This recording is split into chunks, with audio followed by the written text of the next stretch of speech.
Hello, teacher. My name is Alejandra Salamanca. Hello, teacher. My name is Yesenia. Perdón. Now the questions. Do you usually get up early or late? I am get food early. When do you take a nap? I take a nap at night. What time do you listen to music? I listen to music in the morning, afternoon, and evening. When do you go for a walk? I don't usually go for work. How often do you take vacation? I don't take a vacation. How often do you go to the gym? I don't go to the gym. How often do you go to the movie? I haven't been to the movie for a long time. What time do you watch TV?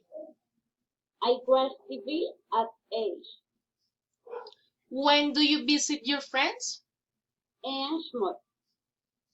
What time do you check your emails? Usually it's the afternoon.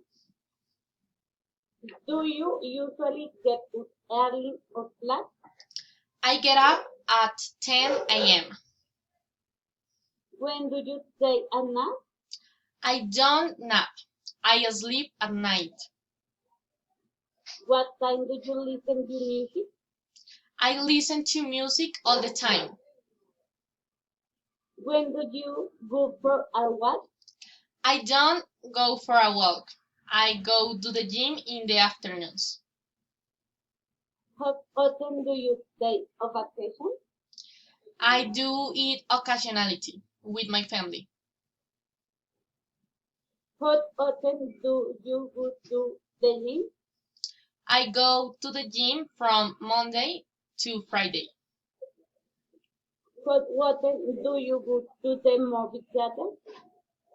I don't usually go to the movies. It's not my favorite plan. What time do you watch TV? I watch television at night. When do you visit your friends? I like to party with my friends on weekends. What time do you check your email? I check my emails at different times of the day. Thank you.